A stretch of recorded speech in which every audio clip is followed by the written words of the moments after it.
all those containers. The people that lost their lives because of Corona. May God bless them, and hopefully we'll get better with this. I just want to let y'all know on February 2030 at 6 o'clock, I went to the Tennis Association on Hope Garden. On February 24th, Monday at 6 p.m., I went to EPTC committee. On February 25th, Thursday at 6 o'clock, I was in the House and Land Use Committee. That same day, I had to leave at 6:30 because I went to a meeting at 179 Wilson. That's the borough office with the NCO meeting. On March 3rd, Tuesday, I went to the borough board uh, meeting we had. On the agenda was the 2020 census, a presentation of the hybrid kitchen, introduction of an organization, an all-woman organization in Brooklyn, and live only care for NYC org doc. Those are people that want to donate uh, their organs. Uh, if you want to donate organs, how to go in your license and all that. Then on March 4th, we had the shape of Bushwick. We will speak more in details on that. The shape of Bushwick, March 4th. That same day, we had the executive board meeting. The 5th, that Thursday, I had a meeting with RAD. It was a meeting with RAD, and it was in regards to the 85 Palmetto, the community center grand opening. Should have been scheduled for April 3rd. We don't know if that was hold on. Hope Garden, in regards to them closing down, they indicated that it would be until, I'm looking at my paperwork now, it would be until June 4th. So hopefully everything must be on hold. So we will have to find out uh, when is that gonna get back again. Then uh, on the 6th, me on the Friday at 1 p.m. and at 2 p.m. me and Celeste met with two community residents. One was having a personal issue in regards to his uh, property, receiving a $750 fine. Me and Celeste spoke to him what was going on with that. April 1st, we had, oh no, before I finish, we had the economic and environmental protection and transportation and park. That was on March 12th at 6 o'clock in the community board's office. Then April 1st, we had our first Zoom for executive board. And then out of the top of my head here, we had just the police department gave us in regards to deny for permits.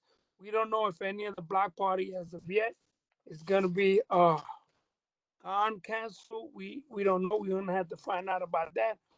I'm also got a letter from someone that's interested in opening a outpatient substance abuse disorderly treatment facility. You know how we feel about that. So hopefully that's gonna come down the pipeline. So we got to make sure that uh, we got to make sure that who's doing it, what's happening. And then on April 8th, on Wednesday, we did the district service cabinet. President was DHS, DEP, DSS, FDNY, MTA, Parks, DOE, National Grid, Department of Consumer Affairs and Work Protection, Edison, and DOT was there. Me and set up a meeting to speak to Antonio in regards to our councilman, in regards to uh, uh, the BCP plan, and I was a little upset. That was on April 27th. At one, he wasn't there, and we canceled the meeting. Then we set it up again for April April 9th on Thursday at 2 p.m. Web, and he gave me some reporting about what's going on citywide. There will be no more brown bin. You know, the recycle for food brown bin. They're getting rid of them. Costs too much money. There's no more. Also, the summer youth employment program, 75,000 kids to 85,000 kids. They're cutting the program. No more summer youth jobs for these kids. I was very upset and very angry. We need to see what we can do to get these kids jobs. So even if there's a problem with the corona, maybe we can get a stipend because some of these parents are not working, and some of the money I was in summer youth, and some of that money helps the parents relieve some of the book costs, pencils, or maybe shoes that they may need or clothing they may need. We also He also told us that the education department and sanitation is going to be cutting $1.3 million slash $1.7 million cut. Uh, we also Celeste also asked him that she heard that the community board's budgets are going to be cut. He said he'll get back to us. He didn't heard anything about that, but they mentioned it 1.2 to $2.4 million. I don't know how true it is, and it's going to be a rough time. We need to make sure that our community gets what we deserve. We need to continue fighting. Just because of the corona doesn't mean we should be getting cuts in services because other community are not. If they are getting, we want to make sure that it's the same. We don't want to let them get theirs and we don't get ours. And I was a little upset and angry. So he said he's gonna get back to us. And Reynoso, I also asked him about the BCP. He says as of now everything is dead. There's nothing with the BCP. Everything is dead at arrival because of what's going on and all the funding and everything that's getting cut. So we really need to work. We really need to make sure that just because we're not out there doesn't mean we don't know what's going on because we're going to lose a lot. We got to make sure our economic development. I also allow the staff, as you know, their staff is working from home. There is a number. You can continue calling. Willie and Sharon has assignments that I gave them, so they're doing their assignments. We indicated we wanted between Celeste, Willie, and Sharon. They have an assignment for economic development because you know what's going on, who's closed, who's open, to make sure that when they do come, that we know what services are out there. We can make sure that we help them. Also, schools. So we really, really, when it goes back on and everything comes back, make sure that we don't get those services. Somebody sneaks in there and cut those services off without us knowing. Basically, that is my report. I've been still working. I meet with Celeste. We go on a phone call. I'm gonna have a staff meeting with Willie and Sharon. So I'm still doing my job, and it's getting harder and harder. So the phones are there. The complaints, please. If you have people that having problems, call the board. Let's take care of whatever it is. We meeting with the service cabinet. As you see, all those people were on the phone. One, two, three, four, five, six, seven, eight, nine, 10, 11 agencies. The only one we didn't have was the A3. So we will write to them and let them know why haven't they. We need to find out what's going on in Bushwick, and we want them to give us a report in regards to if they're short of staff. As you know, some of the officers that died, you know, some of the officers that are sick because of the corona. So we don't know what's going on and what they're doing. So as you know now, you need to have masks and gloves if you're out there as of tomorrow, the 17th. No, the 17th as of Friday. Whoever's out there in buses and anywhere, you need to have a mask on. They're not enforcing and getting anyone any tickets as of now, but if they start giving people a hard time, you will start getting it. You can wear a scarf. There's no excuse. You can wear a bandana. You can wear anything you want to cover your nose because we don't know if you have the virus or we don't know if they have. So it's basically it. Thank you. Mr. Camacho. Questions for Mr. Camacho before we move on? All right. And right now, this is for board members only. We will have an opportunity for the public and everyone else to comment as usual.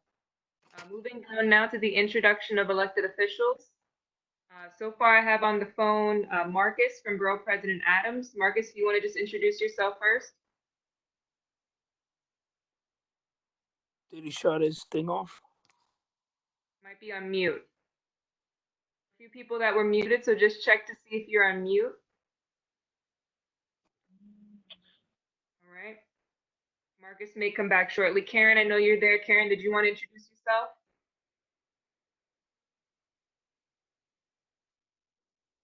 Hold on. I see you. Do I give the report now with the telephone number? Yeah, This is closed, but we are working remotely. Yeah, name and contact info. Jackie. Okay. My telephone number, 347-262-0448. That's my cell, my personal cell, as well as the office number is 718-386-4576. As well as I can be reached by email, which is cherryk@assembly.gov. Jacqueline. Thank you. Thank you, Karen. All right, moving us along. Evelyn from Congresswoman Velasquez's office. Evelyn, you still there?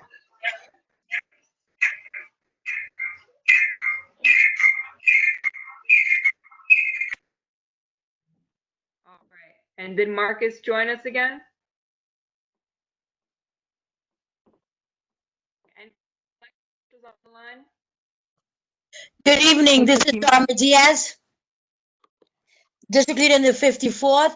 I want to commend you all for the amazing work that you're doing and putting this call together. It shows your dedication to community and service. I want to also share that in working with the borough president, I've been able to get a good amount of masks. I will continue to reach out to the priority being NYCHA and seniors. I've also asked for a supply for a standalone senior buildings. Also, if you have individuals that are doing any aid, please reach out to me. I want to make sure that the volunteers like myself have masks and gloves when they go out there. You can reach me at 646-303-9934. Again, 646-303-9934. And if you come across families that are in need, whether it be a run for their medicine or it be a food source, please feel free to reach out to me. We also have a slew of people that are doing shopping for individuals. Celeste, hopefully tomorrow we can have a conversation in reference to the shortages that I've seen of pantry deliveries within the corridor of Bushwick. There's about 3 that I've noticed are closed. And I mentioned in the beginning of the conversation that you were targeting having conversation, like moving forward for us to work on that to see with a joint effort we could get the donations to increase. As it was said earlier by Camacho and other communities, they're just getting more services. And we should, yes. Excuse me, really quick. So we just want to get through contact info and we're going to give you plenty of time. Okay, go ahead, guys. Later. Okay? No worries. Listen, I have to jump off. I'm jumping off. So 646-303-9934. I got to go into another meeting, but it's 646-303-9934. Thank you Thank for you. everything, Dharma. Thank you, Dom. You're welcome, guys. All right. I also have Jonathan from the DA's office. Jonathan, you there?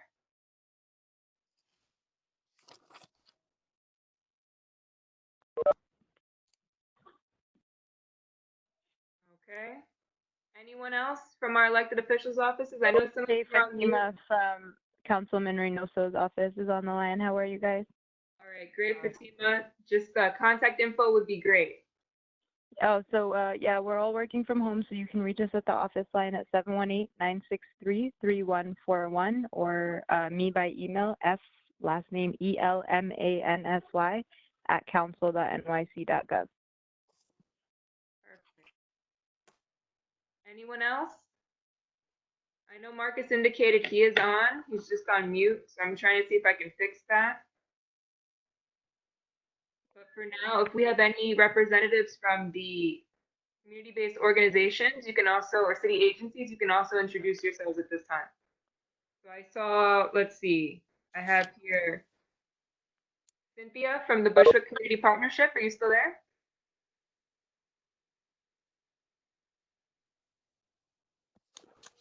Some of them mute.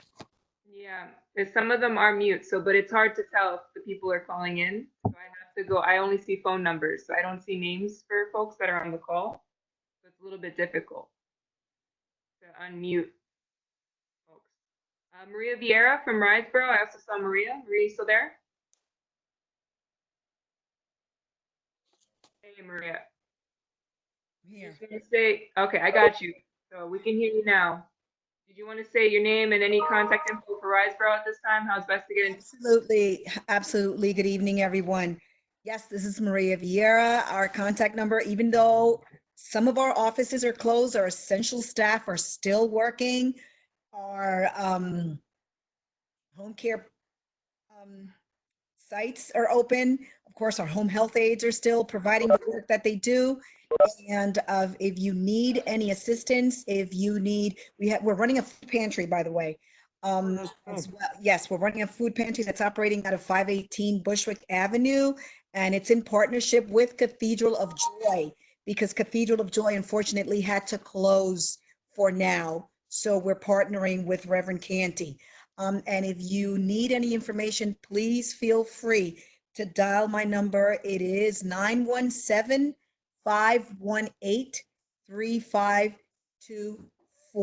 917-518-3524. Thank you, everyone. Stay safe. Thanks, Maria. All right. Anyone else? City agency, elected official, or community-based organization? Celeste, is Marcus. Can you hear me now? Yes, we can. Marcus, yeah. Okay, thank you. Marcus Harris, I'm working remotely at home. I can be reached at 917-324-2680. Again, 917-324-2680. Thank you, Marcus.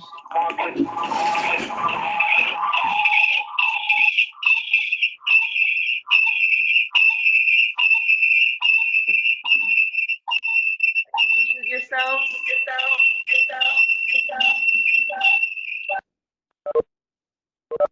Thank you. All right, so moving us along, do we have anyone from the 83rd Precinct joining us this evening? Okay, we can certainly follow up. And now moving us along, we have, Celeste, yes, can you hear me?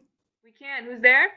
This is Evelyn. I was on the phone, kept saying, Evelyn, it's me. And I emailed you. You're probably on mute, Evelyn. On the phone, Dana. So I just dialed into the video. Okay, we can hear you Great. now. Yes, thank you, dear. I just, again, on behalf of the Congresswoman, I want to applaud everyone that's on the phone. I know that Bushwick has a lot of love and a lot of support from this community board. We can still hear the passion in Camacho's voice. And Celeste, thank you for the work you're doing. We are working remotely. Our office number is still in operation, which is the 718-599-3658. I have a temp cell number if needed, and it is 347-314-2045. And then my email, which you have, and we've been emailing information. We are still conducting casework so that you know. We've been very busy with unemployment issue, postal issues, immigration issues. So if anyone has a concern, you can go to our website. On our website, there is a form that you can fill out for casework assistance, and then we will assist you. If not, you can call the office. We are checking our phone calls every half an hour. And then, of course, we also assisting via email. So that's the work that we're doing right now. Mhm.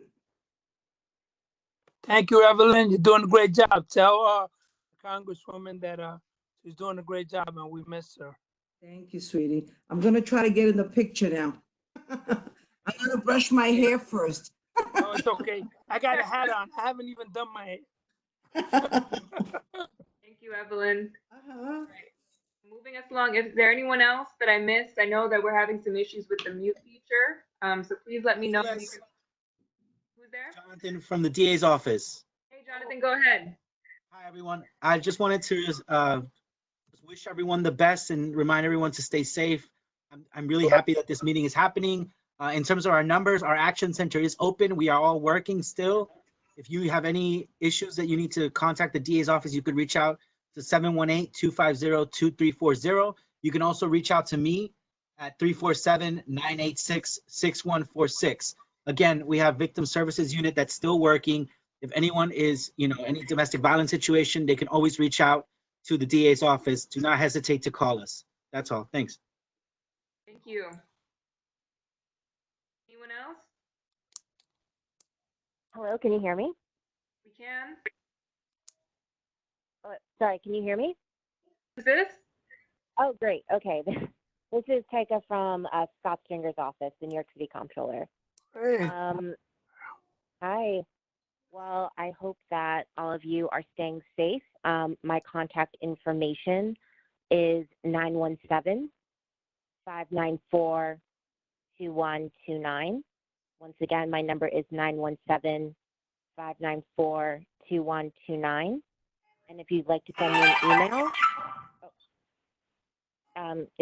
me an email, my email is tharagu@comptroller.nyc.gov. Thank you very much, Taker. Did anyone else join us? Hello, can you hear me? We can. This is Mr. Barnes from Cooper Street Community Association. I just want to say hello to everybody. I'm doing fine, and I'm suffering like everybody else is, getting claustrophobia in here. But we've been doing a little work with the 83rd Precinct, the Community Council. We've given out, trying to shop for the seniors and things like that. But really on a really small scale, but we're still trying to hang in there because we can't, as you know, can't go out that much anyway. So we're just doing some little shopping for them. But I just want to say hello to everybody. I'm great. Thanks for all those that called me and asked about me. yeah, Mr. Bonds. Hey. Thank you very much. Any others? CBOs, elected officials, city agencies? All right. So feel free to let me know if you get on, if you're having issues with the mute feature. You can send me a chat message or you can just let me know otherwise. And please mute yourselves if you're not speaking, just so we don't get background noise. All right. Moving us along now, the next item on our agenda this evening is the district manager's report. I think Martha Bayon's been trying to say something, Celeste. Martha, Okay. yeah. See? Martha, you there? She's having a problem because she just texted me. Okay. You may be on mute, Martha.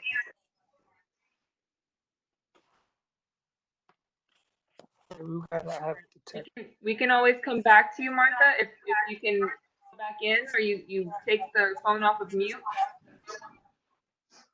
Okay, so we're just gonna move forward for now. Just let me know if you need my help. I'll try to help. All right. So the report for this evening, I'll keep it brief. I won't go back to last month, but I will just talk a little bit about April.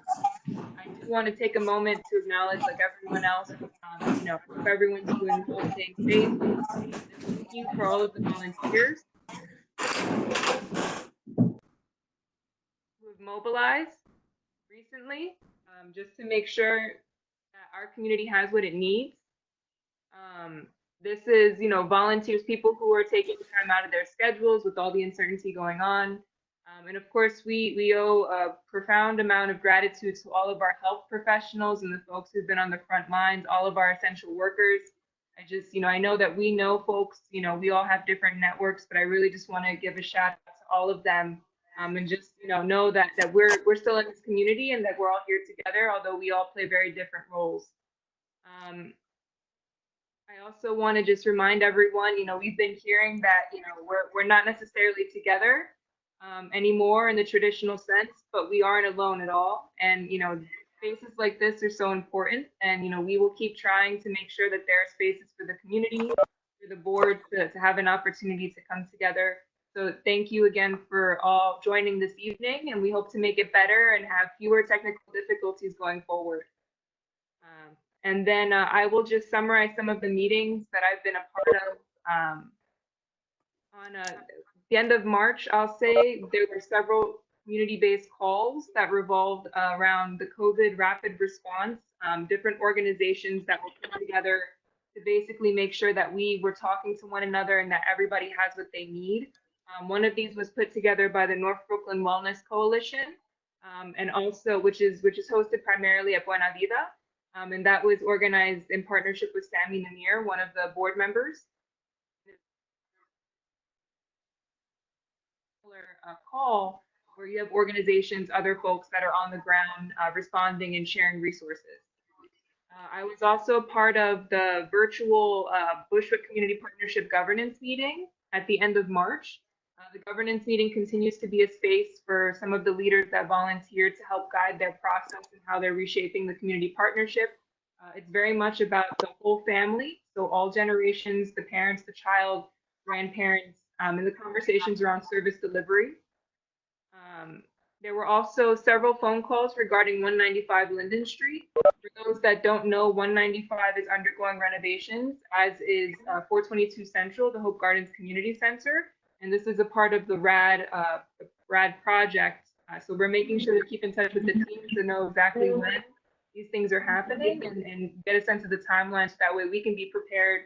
Hopefully at some point when we're allowed to reconvene, we'll be seeing each other in one of those spaces, although it's too soon to say when. I also had a call with Sarit from City Planning. Sarit called to let us know that she is moving on to a different role at the agency. So she's going to be working in a different position, no longer our liaison. We have a planning. She may be familiar to some of you, to the community. Her name is Alexandra Pati Diaz. She was one of the planners that helped out during the Bushwick Community Plan process. So she'll be joining us, now any questions city planning related, any projects. Sarit will still be involved, but it'd just be a different perspective, a different liaison now moving forward. And I also spoke with one of the representatives from OMB regarding budget consultations this year. So they are changing how we essentially manage budget consultations. In the past, there's been a platform, a web-based platform that we use to essentially create agendas that we essentially follow to speak to all of the city agencies each year during the months of October, usually September, October. This year, they're changing that platform, so all of the district managers will be using something new, and they reached out to see if I could provide some feedback, and the board could provide some feedback just to make sure that that was something that would be useful. And then on Friday, April 3rd, I was speaking to Salesforce. So they've been doing some work with different agencies around the COVID response. And they mentioned that there was a tool that other agencies are asking about. It's a social listening tool. So I participated in a demonstration, and something I would love to talk further with all the board members about. As of right now, it was just something they were sharing. They may be providing a trial version to some of the boards depending on interest. And they indicated that there was interest in the social listening tool at Borough Hall. And Mr. Camacho has already mentioned the district service cabinet meeting. There was also an elected official and representative check-in call. Thank you to everyone who's provided updates. He also referenced the meeting with the council member. And then recently, as of this week, I've been speaking with folks from the Civic Engagement Commission. Most of you should remember from the ballot, I think about a year ago now, there was an option to create a Civic Engagement Commission. They have started working, and they're right now conducting a needs assessment. And that assessment basically includes what they've been mandated to provide, the community boards, assistance for land use, assistance with translation. So we had an in-depth conversation about some of those needs and how we can eventually work together to make sure that, the boards and CV4 have the And then there was also yesterday afternoon a Borough Service Cabinet check-in. So I joined the other district managers in Brooklyn to have a conversation about meetings, WebEx, Zoom, how we're planning to organize months until we can be in person. And I also followed up, had a separate call with another representative from the Civic Engagement Commission, specifically regarding translation assistance. I do remember the board members asking specifically for Spanish translation last fall. It's something we've been working on. We're planning to procure headsets for translation at the meetings before this shift. And so I hope we're still able to do that despite the fact that we're now on a digital platform. And so we're definitely looking into the options available, and we're going to try to make this, as open to the community as possible. And that concludes my report for this evening. Thank you, everyone.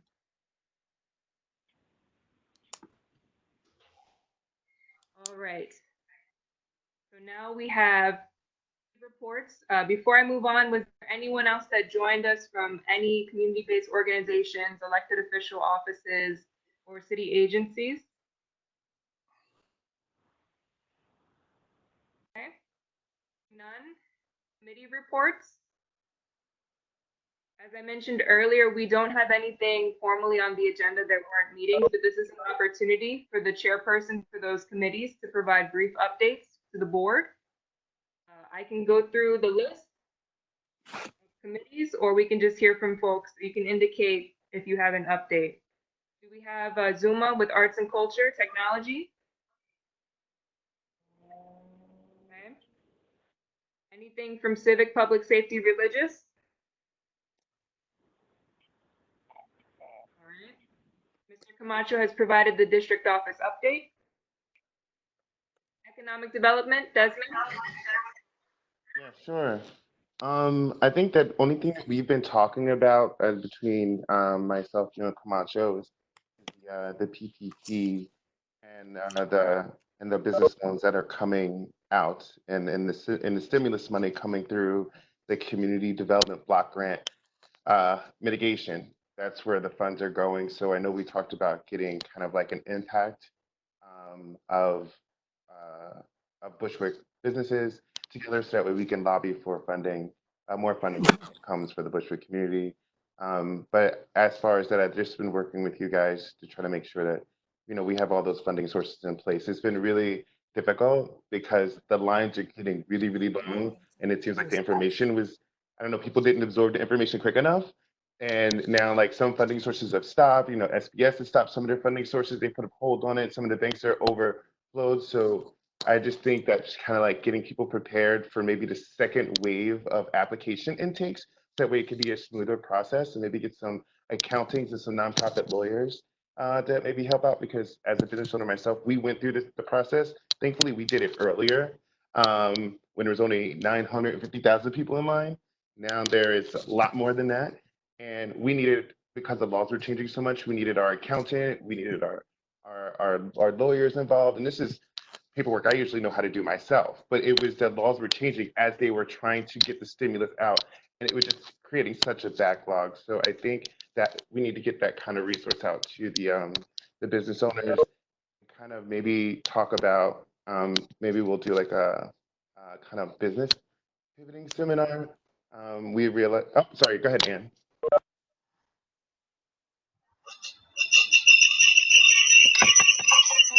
Sorry about that. I know that Evergreen Exchange has been trying to help a lot of local businesses go through the process of applying for loans. And so there might be some knowledge that we can tap into in that area, or either direct people there, even though they have a pretty specific sort of geographic and type, but maybe we can connect with Karen Nieves and ask if there are other resources they know about helping guide people through the process. Because as I understand it, a lot of it has been A, getting through on the phones, and B, then figuring out exactly what you need, all the supporting materials. And so that might be something I'm happy to work with you offline on that, to see if we could put together a sort of resources for people in the community who are trying to get through to apply for these loans.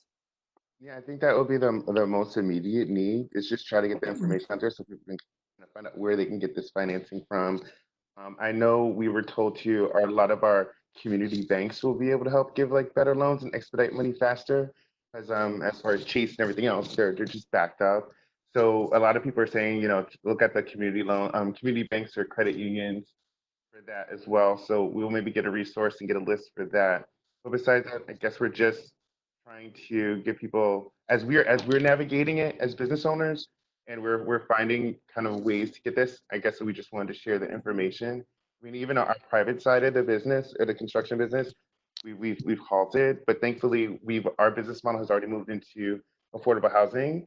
So the affordable housing construction is still going. So our projects in the Bronx are still going and things like that. So I just think that people are going to, it's going to be a real exercise about adapting your business to the time, because even going back, I think just trying to be like, oh, we're just going to go back to normal. That's just not going to happen. We've passed that normal hurdle, so we have to think about new business in new ways. And I want to make sure that the businesses in Bushwick are able to adapt and kind of hang in there. Thank you, Desmond. Celeste, Montebayon keeps calling. She thinks that you shut. Who's controlling the meetings? Because they sound like they're shutting off for them over there. So there. Can you hear me? It's Evelyn. Yeah, I can hear you. Okay, so Desmond, I thank you for those comments. As you know, that in Washington, this was a challenging situation for all of us, for the Congress members, and the New York City delegate, to try to get bipartisan support for a stimulus package that can be equitable for all of our, members of our communities, right, nationwide. So the first package was the first go at how do we help our businesses, and every day it was a changing cycle because we didn't know the impact of this virus. So we hear the Congress member, she is the ranking chair. She is the chair of small business. She's listened to what many small business owners are sharing with her. And so, it is a big job. It's a yeoman's job because, like you said, there are hundreds of thousands and thousands of small businesses seeking support. Hello? Yeah,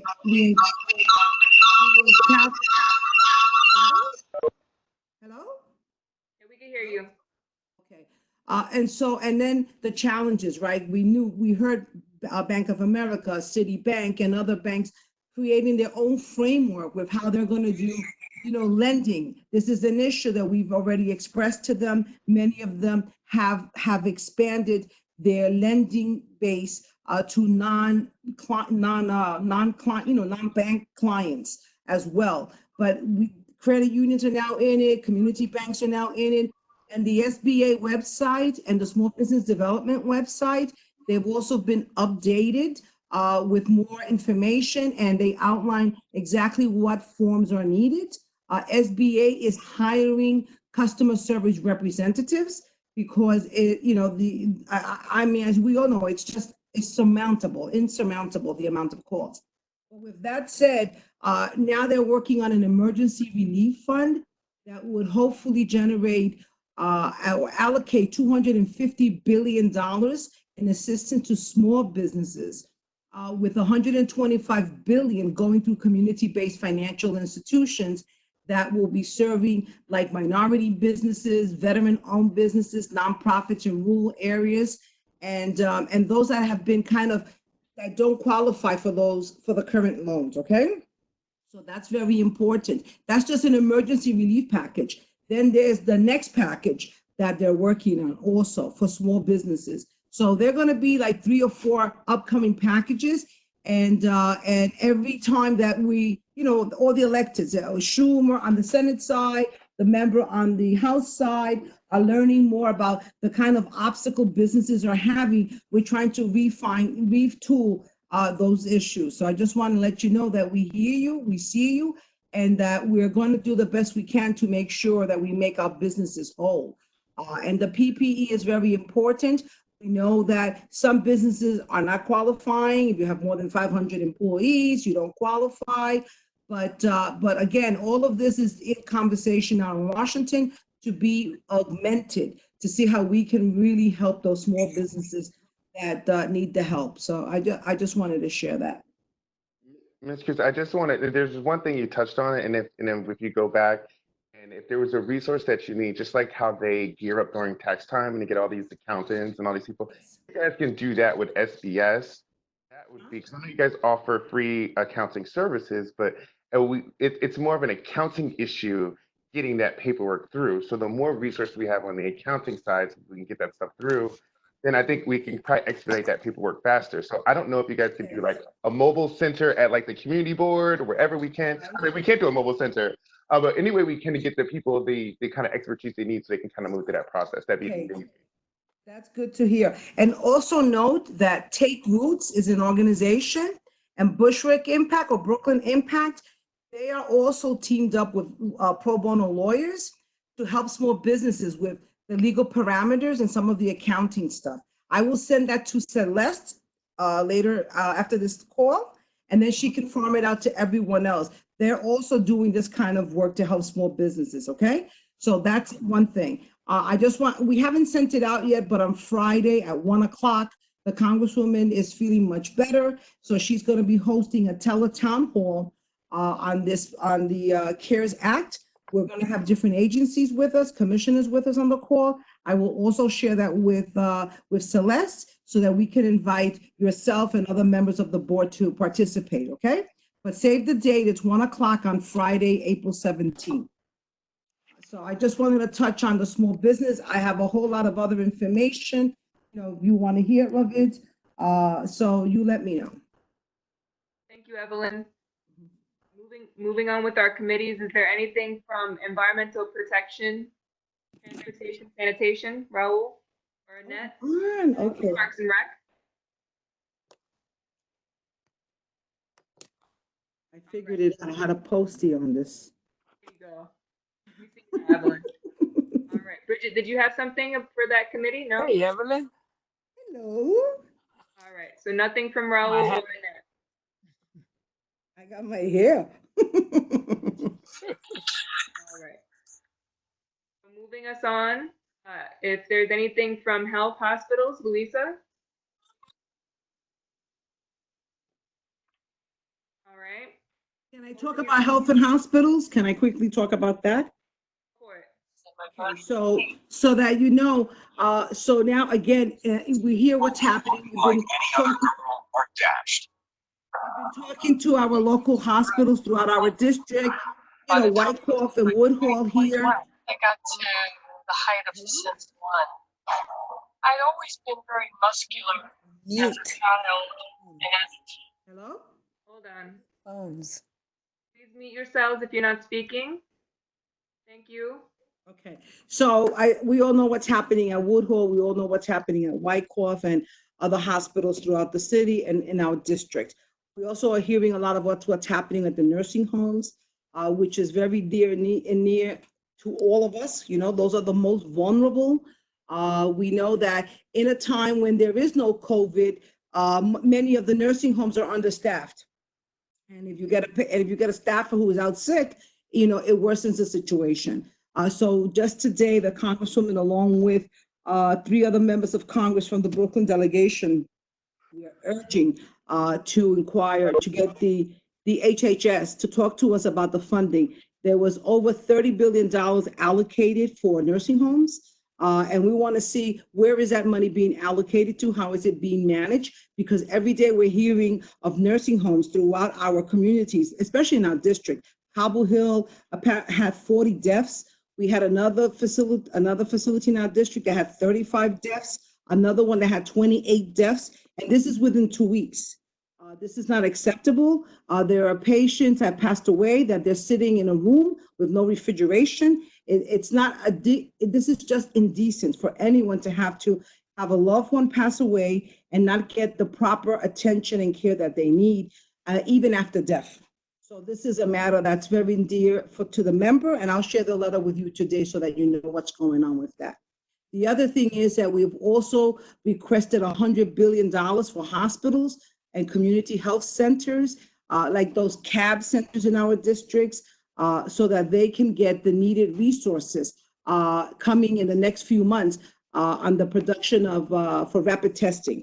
So that's one of the key things in the emergency relief bill that we're fighting for. We think it's going to pass. They're going to probably be called back to vote this coming week.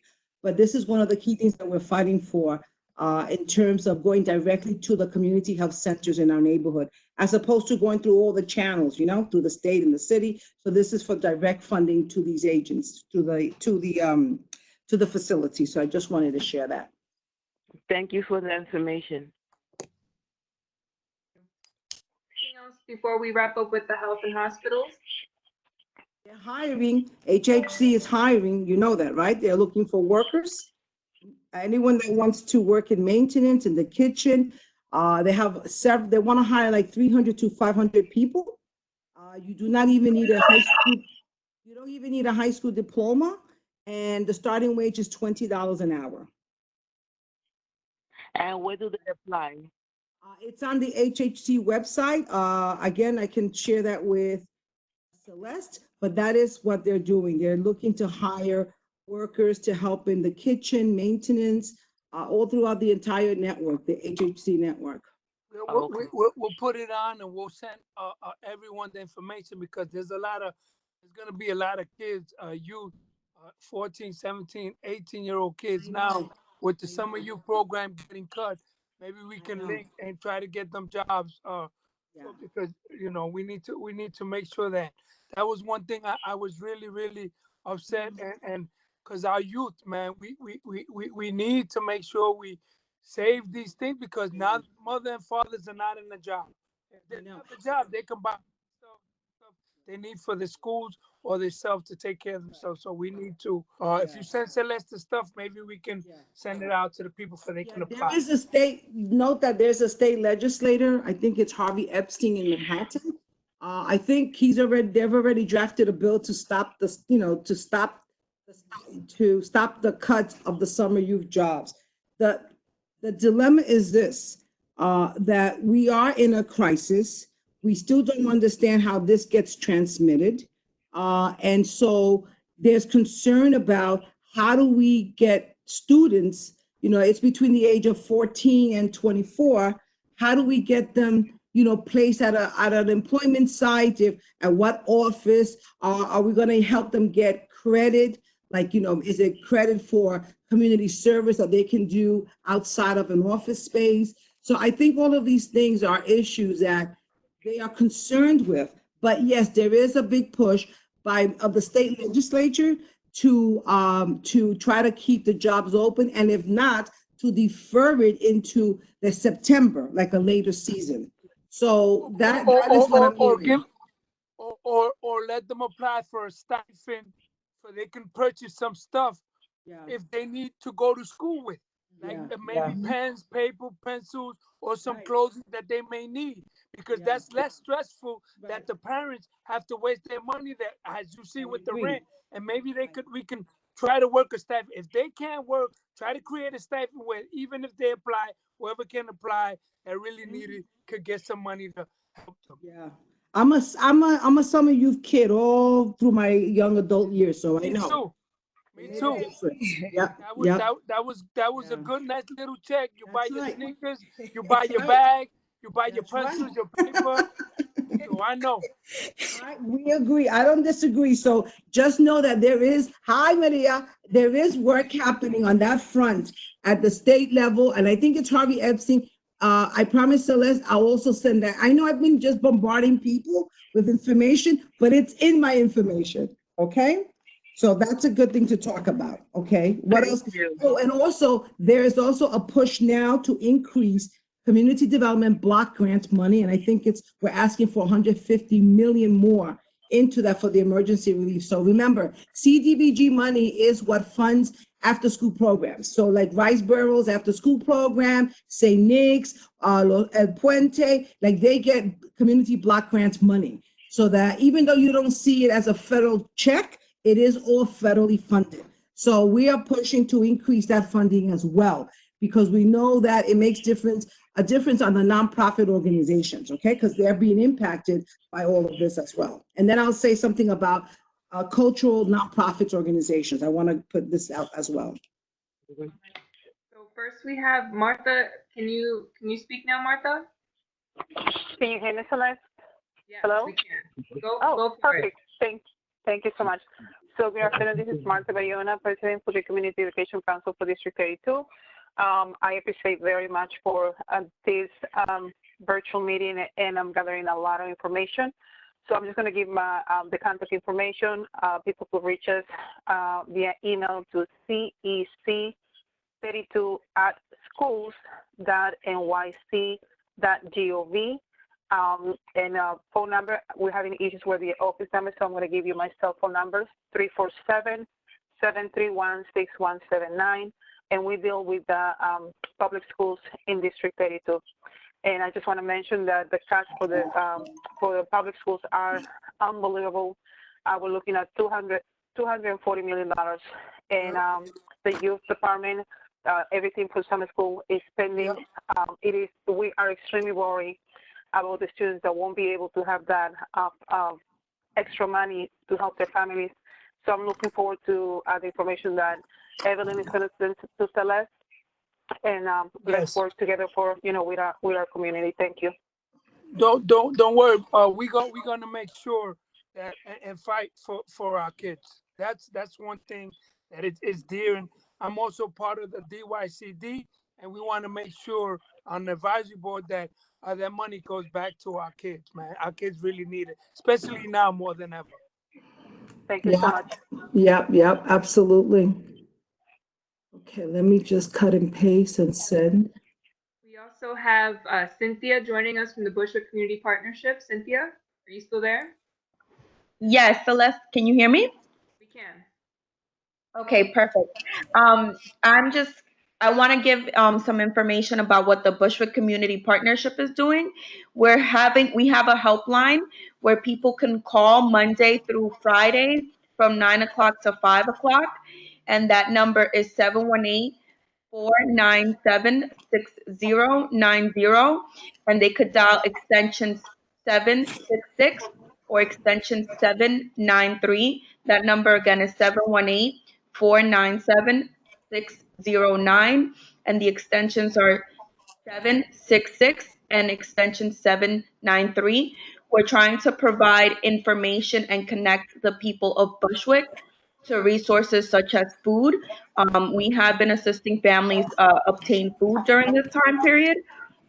In addition to, we're trying to collect as much information as possible so that we could bring it back to the Administration for Children's Services so that they know what the Bushwick community needs in terms of distributing, whether it's reimbursements for rent or rental assistance. Also, the Coalition for Hispanic Family Services is providing telehealth, where you could speak to someone to provide you mental health services during this time period is very necessary. That is all from my end. Thank you, Celeste. Yes, thank you, Cynthia. Cynthia. Thank you. Any other organizations, elected officials, or city agencies join us or figure out the mute? All right. And I apologize again for some of the technical difficulties. We just want to make sure there isn't background noise that interferes with the meeting. All right. So we're going to move down the list for housing and land use. I don't know, Ms. Brown, are you able to join us? Is Ms. Brown there? All right. Celeste, I'll just say something on behalf of housing and land use. Joshua Brown here. Go ahead. I'll just say, just for general information for homeowners in Bushwick, just know that as a result of COVID, is if you have difficulty paying your mortgage, please feel free to call up your lender, because they are offering forbearances during this period. Same thing with National Grid as well as Con Edison, is if you're having any financial issues, they will work with any homeowners who can't pay in lieu of tenants not paying rent or when people losing jobs. That's it. Thank you, Josh. Celeste? Hi, Desmond. Has there been any, and maybe this person answers, has there been any word about rent freezes? What are they doing about the rent? Has anyone anything about this? Okay, so, oh, I'm sorry. So I don't know, Celeste, did you get the press release that the members sent out, our bill? We're trying to, I know that there is a lot of hardship for renters, right? Uh, The dilemma is twofold. There are some, and there are some tenants that do, even if they're home, they may be getting, either they're retired and they have a social security check, or they're getting SSI. So they are not, they are feeling the pinch of, the fear factor, right? What happens if this continues? But they're going to be getting their regular monthly payments, right? So landlords are asking if they can continue making their payments if they are, this is the discussion that's going around, not only here, but it's like, citywide, nationwide. But for those families that have lost their jobs, that really, they have no income except the unemployment check that they're going to probably end up, getting now. There is a large movement at the state level as well to have a moratorium on rent. But a moratorium on rent, I don't think is going to mean you don't pay your rent. It's kind of just like putting it on hold until, you overcome the financial dilemma. But it's like almost you may have to repay it at a later time. Does that make sense? Yes, someone said, yeah, I was listening to some, they say you pay it at the back end. Back end. So there's discussion on that because, it's going to be a hardship for small homeowners like those in Bushwick, right? If you have a 1 family, a 2 family, a 3 family, and now you have 2 tenants in your building, or 3 tenants are going to say, I can't pay rent. So now the property owner is considered a business owner. So now you have to apply for assistance as a small business, okay? If you're a property owner. So you will have an opportunity to do that.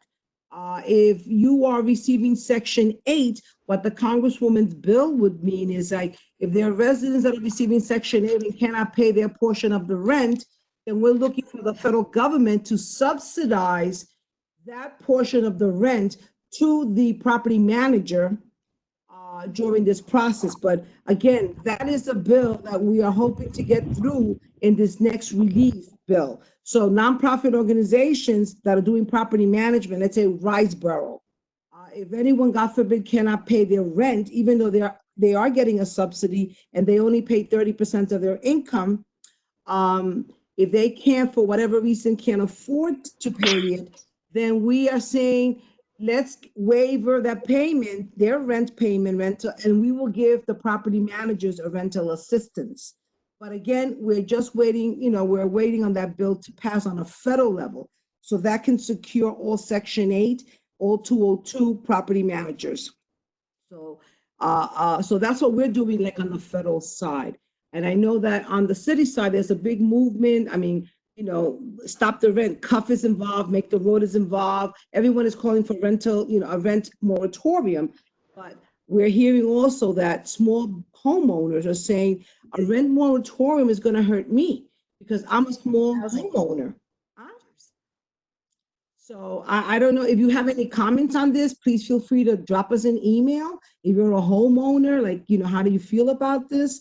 And then if you're a small homeowner and your tenants can't afford to pay because of the crisis, then maybe you will qualify for a small business grant or a small low interest business loan. Select. I have a question for Evelyn. Go ahead. Felix Ceballos. Okay, Felix, ¿cómo estamos? Here, Sammy. Good.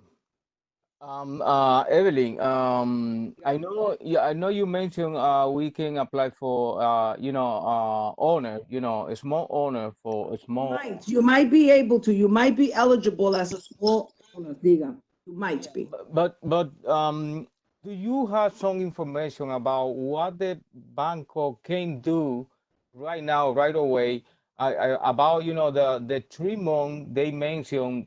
People maybe can stop pay the rent and pay, make an agreement with the owner. But do you know information about the bank can do to the owner, to the small owner? Yeah, Do you I have will some send that to, information about? yo solo mando a Celeste, the mortgage freeze for homeowners, right? Moratorium. So I will, yo solo envío a Celeste, okay? And Celeste lo puede repartir. Is that okay? Yes. I appreciate that.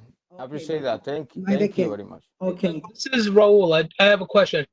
Because my understanding is that this isn't actually a rent or a mortgage freeze, it's a forbearance. Do people kind of understand that really all that means is that when we get back to this, that they're actually going to have to pay that back and that their monthly rates are going to increase? I agree with that. Yes. Yes, that's what I'm saying, even with the rent. It's like a waiver for now, it's a freeze for now, but at the end of the day, you know, they know who has an income and who doesn't, basically. So this is kind of the conundrum that these bills are having. Homeowners are saying, that's fine, my tenant doesn't have a job and I want to be good with them. I can give them a month free or 2 months free, but I can't do 6 months free. I can't do 5 months free. So just I know we talked about, just going back, we talked about CDBG-DR before, Community Development Block Grant. It's going to become under MIT. So part of the funding that goes into the Community Development Block Grant, which can happen, is called the Uniform Relocation Act or the Rental Assistance Act. So if that's lobbied for, landlords can then get in line to get their rent paid, because they did the same thing during Sandy. It's the same scenario. People can't pay rent. Landlords were still able to recoup losses, but it had to be impacted now. Yeah, but don't forget, under Sandy, it was also declared a disaster. It has not been declared a disaster. I thought it was. It's CDBG-DR until it does this. So in order for it to be wrapped into CDBG-DR, it will be declared some sort of disaster, because it will. It just that's, we work in disaster recovery. We're already working. So. Okay, good to know. Any other questions for Evelyn? Any other housing announcements from the board? Can I just share one more thing? I think it's important for the nonprofit organizations. I'm going to send this away to you guys soon too. But the National Endowment for the Arts, under the CARES grant, they've allocated $75 million for nonprofit cultural organizations. So if a nonprofit in our community has received, and I know a few have, received NEA support within the last 4 years, they would be eligible to apply for a direct grant. So this is expiring April 22nd. CBOs should have gotten this already, but if they didn't, I can also send that to Celeste, and we can farm that out to every CBO, cultural organization, okay? So this would be like one that has arts program. El Puente would be one of those cultural organizations. Other organizations in our district, okay? So they would be eligible to apply for a direct grant from the National Endowment from the Arts. Thank you. And just another announcement for housing and land use. So as of now, city planning has let us know that they continue to suspend all ULURP applications. So this includes most of the applications that came to the board. Just a brief update on that. 647 Chauncey Street was paused. So for the time being, that's not moving forward. However, the certification that was for the fresh grocery store on Broadway, that did go through. I asked city planning about that. No other ULURPs will be considered for the time being. So that won't be anything that we'll be reviewing through the committee at this point. Moving this along now. Permits and licenses. Melissa, do you have anything? Permits and licenses? Sure. Hi, everyone. Good evening. It's Melissa. Could you please, somebody got to shut off the background. Go ahead, Melissa. Thank you, Mr. Camacho. So just quickly, I hope everyone's staying safe and practicing social distancing. I have just one quick note. As per the recent New York State Liquor Authority ruling, all businesses should submit their 30-day notice via email until it's safe to return to standard operations. Our committee will be trying to hold the next meeting, maybe, I think the end of April. And with that being said, I have been checking in on our local restaurants and bars in Bushwick. Some of them, have been experiencing very hard times, especially with having to let go a lot of staff. So some folks have shared their GoFundMes, and there's also a lot of opportunities for folks to apply for funds for small businesses and also for restaurant workers. So I will be sharing some of that information, Celeste, with you via email. And that pretty much sums up my quick and small report. Thank you. Thank you. I also, with me and Celeste spoke in regards to the email you got from Willie. We took care of the problem, and hopefully it won't happen again. Thank you, guys. All right, and I have youth and education. Ms. Jones, are you still there?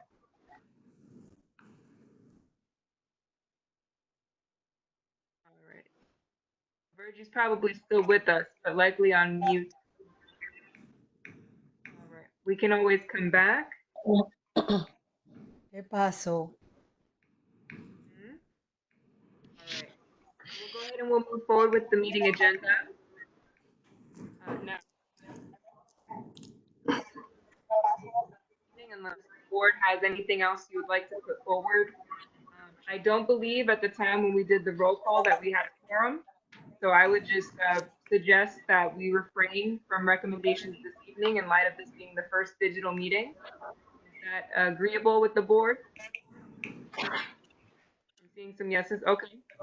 All right. Good idea, Celeste.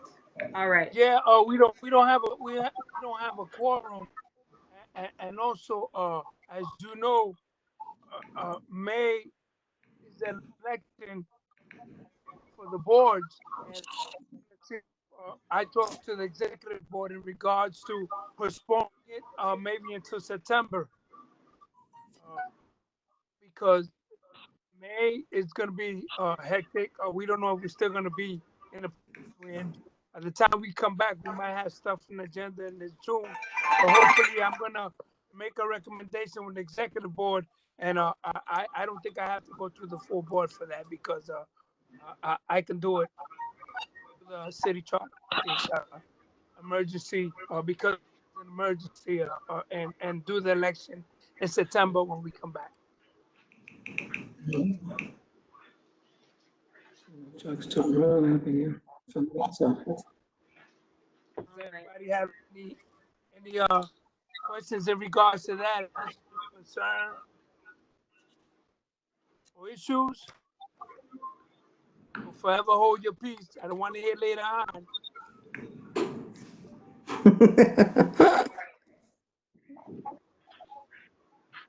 All right. So if there's nothing else under that, we have old business. Any old business? Oh, I see Greg sent me an email. Let's see. Okay. Any new business? Greg. And now we're at announcements. So if folks have announcements, what I would suggest is you can send a message to me, or you can feel it out for yourselves. I know this is the first time we do this. Just for some natural pauses in between. Is there anything else that anyone has not shared so far? Great. Once, twice. Hey, this is Marcus Celeste. I just wanted to say we've the borough president has been partnering with excuse me, has been partnering with restaurants to feed the Brooklyn hospitals and precincts. So the 83rd precinct, Lopez organized to get the food they got it from Nick's Lobster House. But we've been actually making sure that all the hospitals and precincts got food, and Nick's Lobsters has been amazing. So FYI. But Woodhull, Wyckoff, and the 83rd precinct got theirs last week. Thank you. Thank you, Marcus. Anyone else? Any additional info, announcements? Hello, Celeste. Yes. Hi everyone. This is Taika from the New York City Comptroller's Office. I just wanted to make a quick announcement. I know there's been a lot of discussions about the impact on small businesses in regards to this crisis. So the Comptroller's Office is actually putting together a series of presentations via Zoom on a range of topics, including financial resources from the federal, state, and city government, as well as the private sector, and current business opportunities within city and state procurement for small businesses. I will send you, Celeste, the link where anyone can sign up. The web are impacted by COVID will be held every Tuesday and Thursday, starting this Thursday, April 16th, to Thursday, May 14th.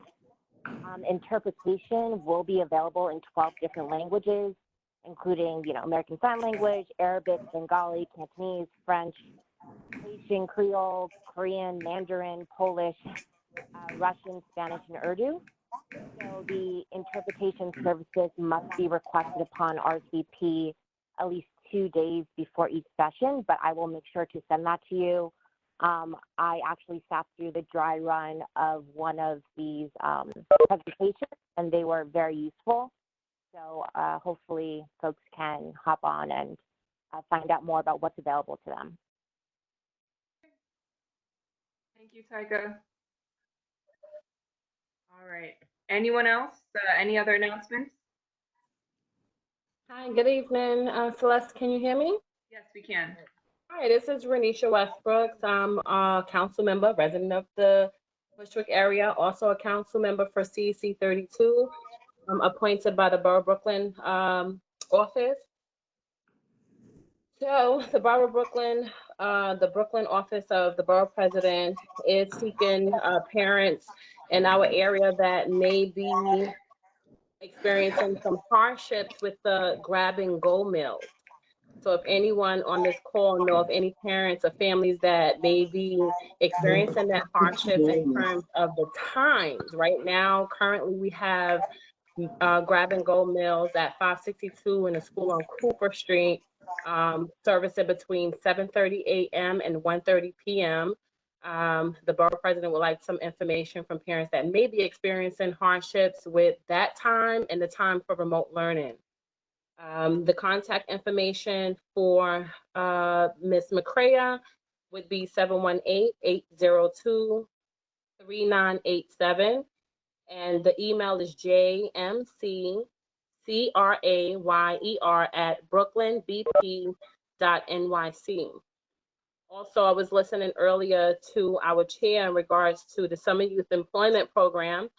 We did receive some information that some of the cuts that the education New York City Public Schools will be experiencing in 2021 has been postponed, waiting for community and different organizations to fill in some input from the community. In regards to the Summer Youth Employment, my children did participate in the town hall community board Maine meeting. Williams. And some of the youth there had shared a petition that's currently going on right now that I can share with you through the chat, and possibly you can send it out to our communities, to the youth communities in our area to see if they can go ahead and participate in that petition. One of the things we did get out of that town hall meeting was that the suggestion is for online summer youth employment program. So that's the information that I wanted to share for this evening. Thank you. Thank you so much. All right. Anyone else? Any other announcements, updates? Yes, Celeste, I'm sorry. Karen Cherry again from Assembly Delon's office. I just want to remind everyone that our office is working from home. The telephone number, the office number, which is 718-386-4576. And again, you can contact me by my email, which is cherryk@assembly.gov. Thank you. Have a good evening. Thank you, Karen. And I have a brief update from the board's office. So as Mr. Camacho mentioned earlier, we are still open from 9 to 5, Monday to Friday, regular business hours. All the staff are working from home. All calls to the office number are transferred to my phone, so please do not hesitate to call. In addition to that, we continue to work on different projects during this time. But unfortunately, of course, we've had to cancel Shape Up Bushwick for this year, as well as the Community Earth Day event. And I'll rephrase that. We have not canceled, we have postponed.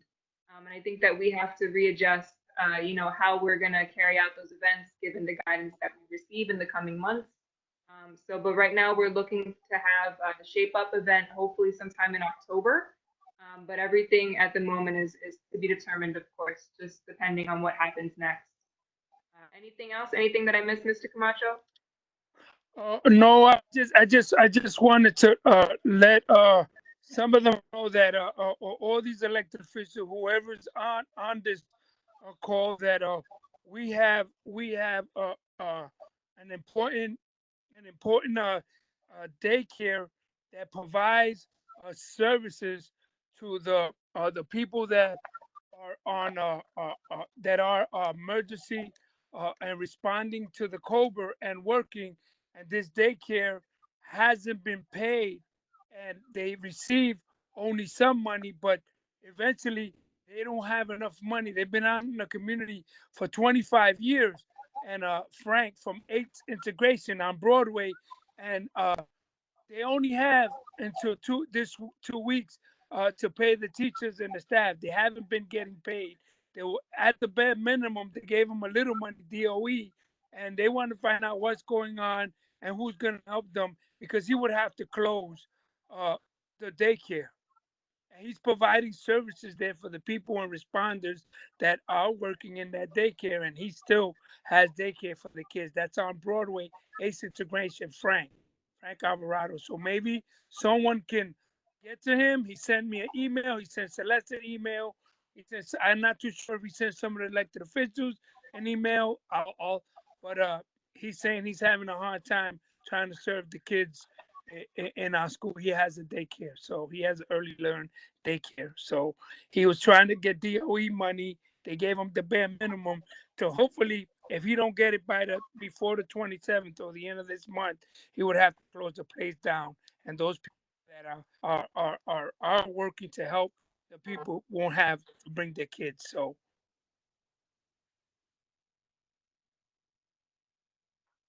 Thank you, Mr. Camacho. Anyone have any other comments, or do you want to respond to Ms.?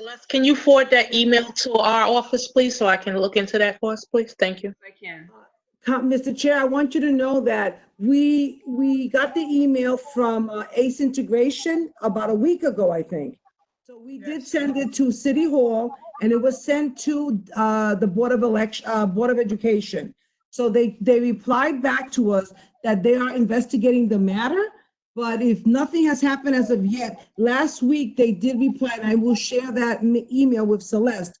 The mayor's office said they were looking into the case. So Frank, the ACE, they emailed all the elected officials, and I know we replied to them, okay?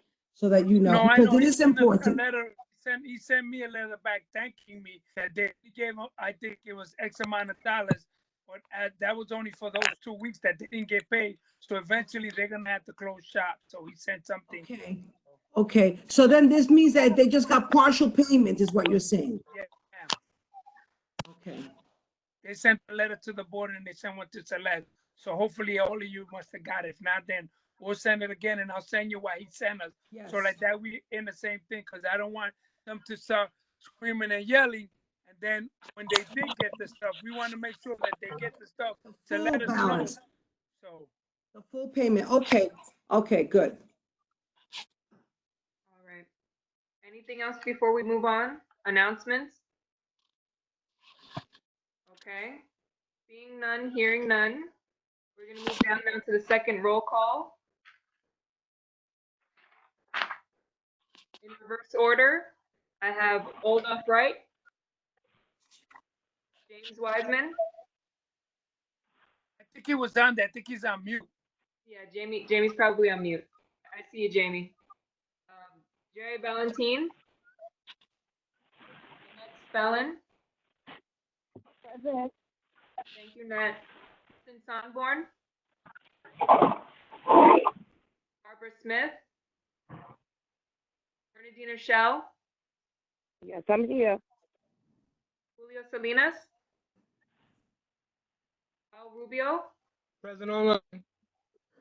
Gladys Bubia, Saya Polite, Here. Novoa, Sammy Namir Olivares. Sammy. I saw Sammy earlier. Desmond Monroe. Getting off. Mary McClellan had tech difficulties. Mary, did you make it? Was on that. She was on, yeah. She was on, but then she. Austin Martinez. Jose. Here present. Virgie Jones. Hello. Present. Gerald Jones. Jack. Barbara Jackson. Tanisha Honeygan. Meeting. Juilliard.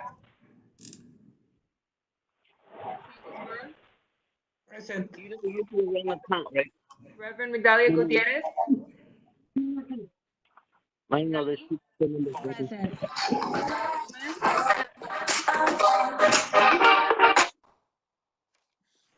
Thank you for muting yourselves. I don't want to hear no dance. Present. Freddie Fowler. James Fitzgerald. Victoria Fernandez. Carlos Feliciano. Lena Davis. Present. Daniela Davy. Rupi Audrey. Chan. Melissa Carrera. Gardier Caphart. Present. Ceballos. Present. Robert Camacho. Presente. Martha Brown. Joshua Brown. Present. Bridget Blood. Present. Joanna Bennett. For staff. Grace 8. All right. Is there a motion from the board to adjourn? Raul Rubio, motion. This is Sammy. I was in mute. This is Sammy. I was in mute. Sorry. Okay, Sammy, did you have something before we adjourn? No, I had an announcement. Go ahead. We're about to, there's a motion on the floor, but if you have something before we adjourn, go ahead. I have a quick point of clarification on information for everyone to be aware that the grab and go meals are available for adults as well. So there's a lot of people with hunger. So so if you can spread the word that they are not only for children but also adults, anyone can go and pick them up from 11 to 1 p.m. That's a very important source of food right now from Monday to Friday. Thank you, Sammy. Thank you, Sammy. Where at? The schools. Right. So there's a motion on the floor. Raul Rubio made a motion to adjourn. And Guiney. All in favor? Aye. Aye. Aye. Providing child Everyone, have a great evening. some who are working. Good night. Have a nice evening. Thank you. Great meeting. Great meeting. Good night. Good night, everybody. Good night. Good night. Good Be night. safe. Bye. God bless.